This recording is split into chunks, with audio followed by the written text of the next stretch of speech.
사상체질과 팔체질의 유전에 대해서 여러분께 동영상을 만들어서 제공하고 있습니다. 소위 전문가라고 하는 사람들 사이에서도 체질은 유전이 안 된다, 이런 말을 하는 분들이 있습니다. 그러나 체질이라는 것은 반드시 유전이 되죠. 체질에 대해서 두 가지 법칙이 있는데요. 체질은 유전이 되고 또 모든 사람은 어떤 체질에 반드시 속한다, 이런 두 가지 큰 체질학의 법칙이 있습니다. 그래서 이 법칙을 모르는 분들은 체질이 유전 안 된다, 이런 얘기를 함부로 하지만요, 우리 임상의 고수들은 당연히 체질은 유전된다는 것을 알고 임상에서도 또 알고 적용하고 있죠. 그래서 일단 결론부터 얘기 드리면요, 팔체질은 유전 법칙과 일부 유전 법칙이 통하지만요, 사상 체질은 태음인, 태양인, 소음인, 소양인은 전적으로 유전이 된다라는 것이 결론이 되겠습니다. 자, 그러면 간단한 설명을 여러분께 합니다. 지금 서두에서도 얘기했지만 사상 체질은 유전이 되고요, 팔체질은 유전이 되지 않습니다. 그래서 목음, 목양, 수음, 수양, 금음, 금양, 토음, 토양, 이것이 이제 팔체질의 이름인데요, 이 체질은 그대로 유전이 되지 않습니다. 예를 들면 목음과 수음 사이에서 반드시 목음과 수음이 나오는 게 아니죠. 목음과 수음 사이에는 목음, 목양, 수음, 수양 이렇게 나옵니다. 그러니까 목음, 수음 사이에 반드시 목음이 나오는 것이 아니기 때문에 팔체질로는 반드시 유전되는 것은 아니죠. 그렇지만 아까 목음 체질은 태음인에 속하고요, 수음 체질은 소음인에 속하니까 태음인과 소음인 사이에서는 반드시 태음인 혹은 소음인이 나오게 되어 있죠. 즉 태음인과 소음인 사이에서는 목음, 목양, 수음, 수양 이렇게 네 가지가 나올 수 있습니다. 그래서 이 사상 체질은 반드시 유전이 되는 것이고요, 아까 목음과 수음 사이에서는 반드시 목음과 수음이 나오는 것이 아니라 목음, 목양, 수음, 수양 이렇게 네 가지가 나올 수 있습니다. 그래서 엄밀하게 얘기하면 사상 체질은 유전 법칙이 성립이 되고 팔체질은 유전 법칙이 성립이 되지 않는 것입니다. 그래서 아까 서두에 말씀드린 거죠. 체질학의 기본 법칙은 반드시 체질은 유전이 되고 누구나 반드시 어떤 체질에 속해져 있고, 또 한 가지를 더 말씀드리면 체질은 불변이라는 것입니다. 이 세 가지 법칙이 체질학의 3대 기본 법칙이 됩니다.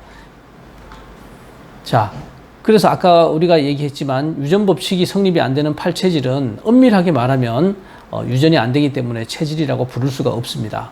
그렇지만은 많은 사람들이 이미 금음, 금양 체질, 목음, 목양 체질 이렇게 부르고 있기 때문에 우리도 편의상 그렇게 부르지만 일반인들은 굳이 금음, 금양 체질을 나누어서 섭생을 하거나 나누어서 어떤 생활을 하거나 이럴 필요는 전혀 없습니다.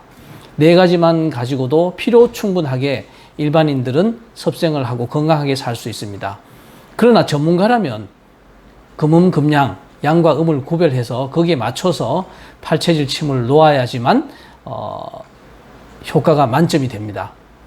약을 쓰는 법칙은요, 굳이 팔체질을 끌어다가 하지 않아도 되지만요, 이 팔체질 침은 체질을 8가지로 반드시 나누어서 침을 놓아야지만 체질 침의 효과가 납니다. 그래서 엄밀하게 얘기하면 팔체질은 체질이라고 부를 수 없고 사상 체질의 어떤 타입으로 이렇게 할 수 있겠죠. 예를 들면 태음인이면 목음, 목양 체질, 그러니까 태음인의 어떤 타입, 목양 타입, 목음 타입 이렇게 부르는 게 사실은 정확한 거예요. 그런데 이제 팔체질의 그 독창성을 강조하기 위해서 초기에 팔체질은 사상학과 전혀 관계가 없다는 둥, 또는 사상어에서 따온 것이 전혀 아니라는 둥, 이런 이제 잘못된 말을 한 적이 있죠. 그것은 반성해야 될 점이라고 생각합니다. 팔체질은 사상의학의 모태가 있었기 때문에 팔체질이 탄생되고, 또 치물을 가지고 발전한 의학이 이 팔체질 의학이다, 이렇게 알 수가 있습니다. 자, 이거 아까 얘기한 것에 이제 정리가 되겠죠. 태음인과 태양인 사이에서는 자녀가 반드시 태음인 혹은 태양인이 나오죠. 그러니까 유전 법칙이 성립하는 거죠. 자, 그러나 목음과 금음 사이에서는 목음, 목양, 금음, 금양 이 네 가지 체질이 다 나옵니다. 그렇기 때문에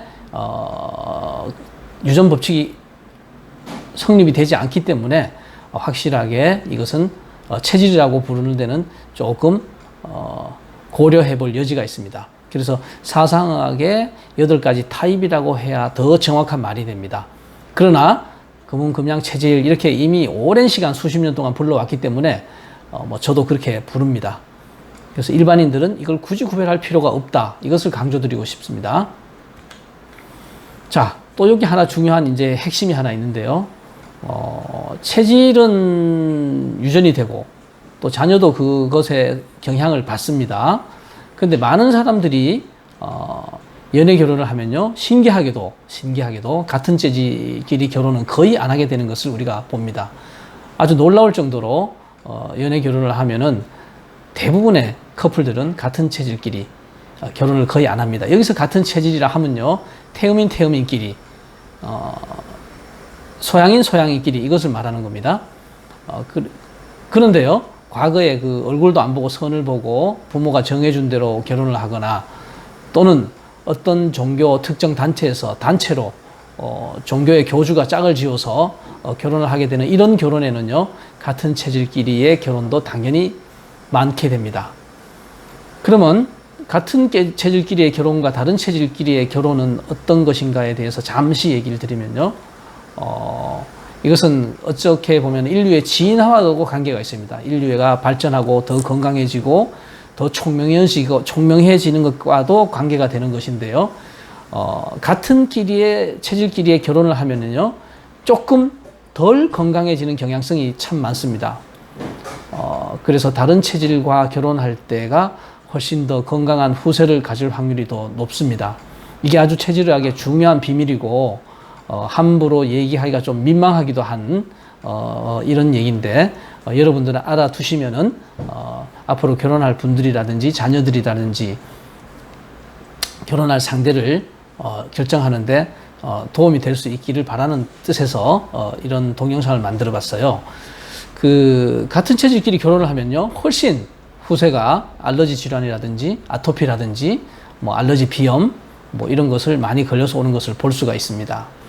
그러나 결코 낙심할 필요는 없죠.